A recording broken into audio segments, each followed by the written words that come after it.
All right, Michael, we are live and ready to get started here. Great. Well, thank you for having me, and welcome everyone to this information session about the School for Field Studies and specifically environmental research abroad and its importance in your academic experience and progression. I've got a number of slides for you to go over some of this important information and then talk to you a little bit about what we do, where we do it, and why you should consider it. So thanks for being here. My name is Michael Gersh. I serve as the Institutional Relations Manager for the western half of the country, so Colorado West, which means I make frequent visits to campus, sharing information and helping students apply, participate, and then return back to your campus. So again, thanks for having me and thanks for joining me. We'll jump right in. All right, so first, I wanted to just touch upon the importance of undergraduate research and why it would be a good idea to at least consider it and definitely follow through with it. And there are 5 main reasons that I thought were really well articulated through an article I read. And it's exploring career directions. Going into doing some undergraduate research will help you really get a front row seat in if you like something or not, and give you experience that will really detail what it would be like to explore a given career direction or topic. The second one, building transferable skills and enhancing resumes. I mean, when you have undergraduate research on your resume as you graduate, it stands out to a lot of people because it's pretty rare still. And it sort of takes you to the top of the pile when you're looking at graduate school or employers. Know that it's not an easy thing to do necessarily, and so it means that you're a student who wanted hands-on experience that was worthwhile and important. And so it just kind of sets you apart. Number 3, learning to publicly advocate for and defend work. So when you do undergraduate research, you have to defend what you did and clarify and communicate why you did it and the results. So you have to have a sort of a foolproof method and explanation as to why it's accurate. So that's important, and that's a great process. And again, helps you build those skills that will be really worthwhile and helpful in your career. Number 4, getting a leg up on the graduate or professional school. And I mentioned that on number 2, but it really does. It takes you to the top of the pile because when we think about research, we think of graduate work, graduate student research. We don't always think about undergraduate. So that's why it kind of puts you up in that category and, has you sort of winning out on those opportunities, whether it's graduate school or a career, first job. And then 5, contributing knowledge and impacting the world. So adding to the knowledge base of a given topic. And I'm going to talk to you about how you can do that with the School for Field Studies. Okay, so just as a quick overview, our mission is threefold. We have 3 main pillars. We're an educational nonprofit organization that believes in use-inspired hands-on research that is immediately actionable and makes a difference in the lives of the people in the host communities in which we live and do work. So the 3rd pillar is reciprocity. So we don't just go somewhere and tell everyone to get out of the way. We definitely are there hearing about the challenges that they are facing and then putting together a strategy or a direction that makes an impact immediately for the folks living there and the environment. So it's a really win-win situation. Education, research, and there's that opportunity for you to get undergraduate research, and then the reciprocity, the feel-good sort of mutually beneficial aspects to our program. And without our communities that we live and work with and within, we wouldn't exist. So it's very, very important for us. So here's a satellite view of where we operate in the world. You'll notice we are in non-traditional destinations and we're not everywhere, okay? We have 10 centers. which means we can really focus on what we do at every center. And every center has a different research agenda. However, it follows the same research design and process. Okay, but the subject and content is different based on the location. And one point I wanted to mention too is most US students, when they study abroad, they study in Europe, in Western Europe at that. And we're not even in Europe. So that really speaks to the non-traditional destination and the rich experience that we're getting that not every US college student is getting. So it again sets you apart. And here's a quick view of our different programs in those countries and the topics or program titles. So I'll just give you a moment to take a look at all those. I won't go through each one due to time, but you'll see in Australia, we've traditionally been in the rainforest there. We've been there for almost 30 years. So we have a rich history there with the local community and the research that we've done. But now it incorporates a rainforest to reef component, which is really special. And you'll just see as you scan through the diversity in which we offer and operate. We've got marine programs, we've got rainforests, like I mentioned, we've got sustainability and development programs. We're in the Amazon, we're in these rich, interesting places that provide a front row view of what's happening there and how the context and situation on the ground is so much more complex than it seems when you're here. So that's really another benefit of our programs. You get to see why things are so complex and challenging when you're with us. So I wanted to talk a little bit about, actually, you know what? Let me take a pause to see if any questions have come in. And by the way, as I go through this, if a question comes up, send it to the chat and I'll be sure to answer it at the end of the slide. So I'll take a break to see if any questions have come in.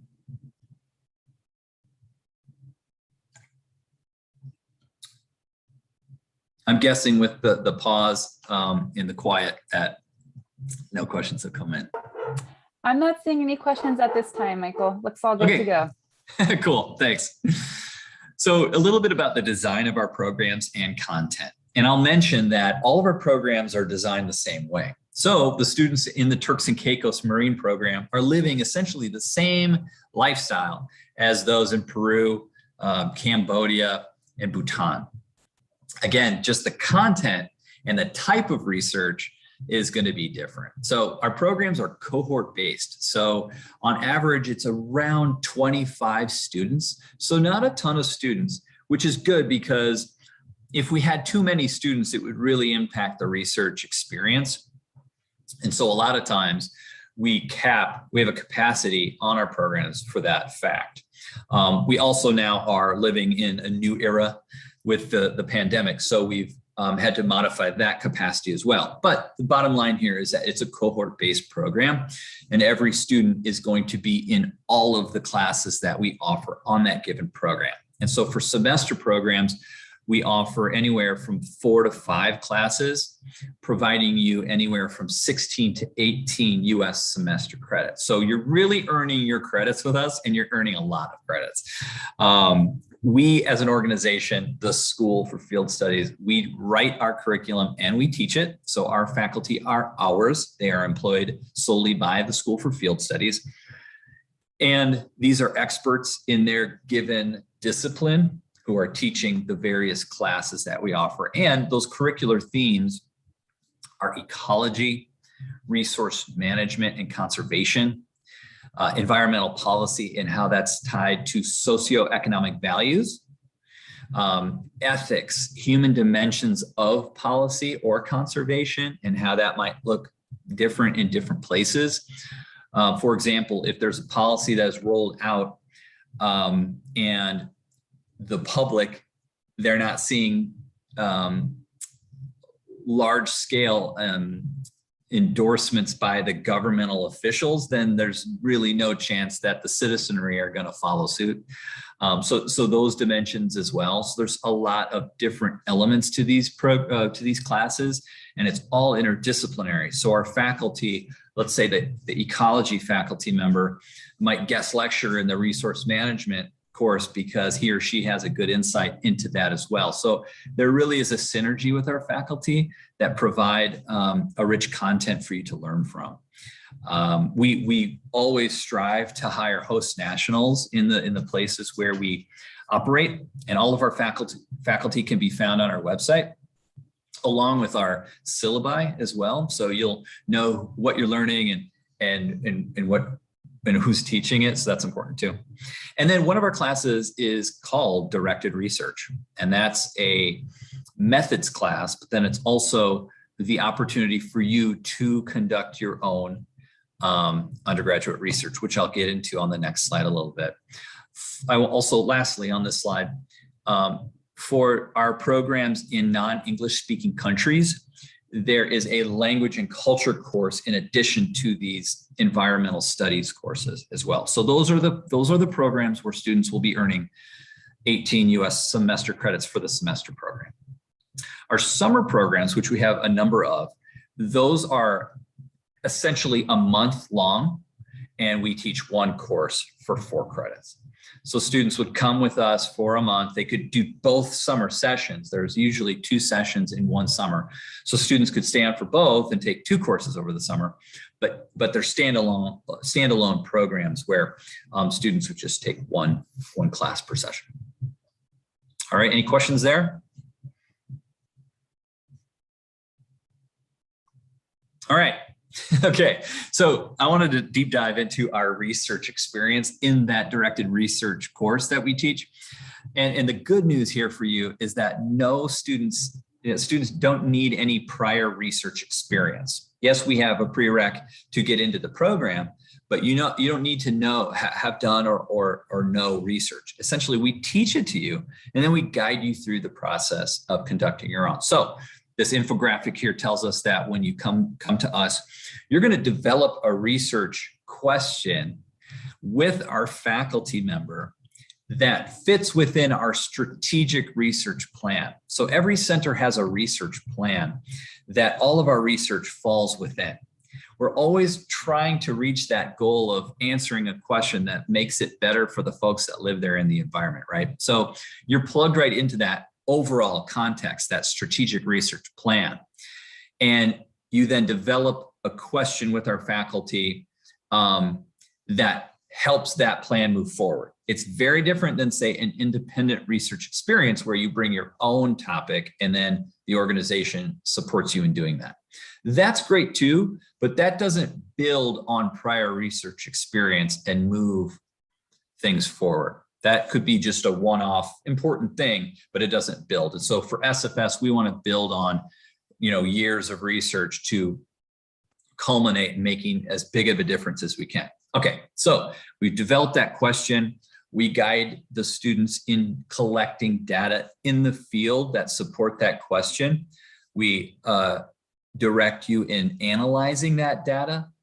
And then you write your strategic scientific research paper, okay, which it really is, again, sets you apart. And we've had students even publish this paper. So it's some quality work. This is not a fabricated experience just for the experience.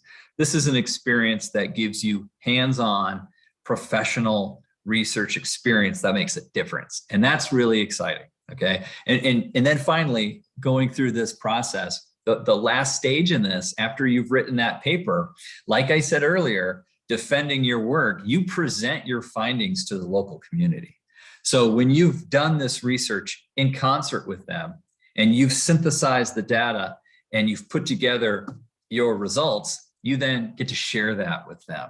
And there's that reciprocity piece. So it's really special, full circle, professional experience that you can put on your resume, that you can show folks what you did. You could even present it back at your home campus, show your faculty, brag about yourself. And again, it puts you right on top of the pile to get that next or that first job or grad school. So any questions about that? Because I know that was a lot. I'm still not seeing any questions coming through, so you're doing a great job. I think Okay, that's what that means. That's what that means. Great. Well, I know we have about 5 minutes left. Is that correct? Yep, we have about 5 more minutes. Something like that. All right. So I want to talk a little bit about housing, and then I'll wrap up with where to find us online. And then I can answer any final questions if they come through. All right. So the housing for SFS programs is super unique. It's very different per location based on the environment where you're going to be studying. So I wanted to point out first the bottom right photo in the Turks and Caicos.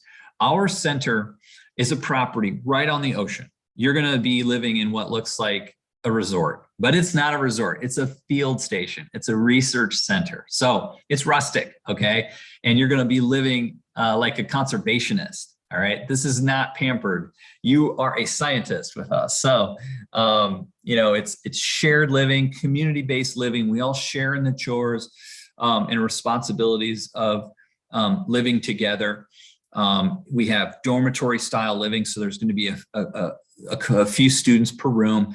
There's a cafeteria on site where we eat our meals. There's a classroom, but we use this center as a base camp to go out into the field and see and do what you're learning about in class. So we always return to the center unless we're on a multi-day excursion, which may or may not happen with the program you select. But I just thought it was important to talk about housing because when I studied abroad, I always wanted to know, okay, well, this is all great, but where am I going to be living? I need to visualize this.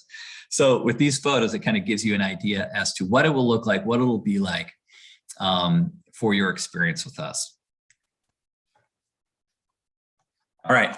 So with SFS Online, we have a blog on our website that is phenomenal. We have students writing about their experience. Even from this last summer, we've had a few entries which are just reassuring in these times of lack of study abroad options or traveling.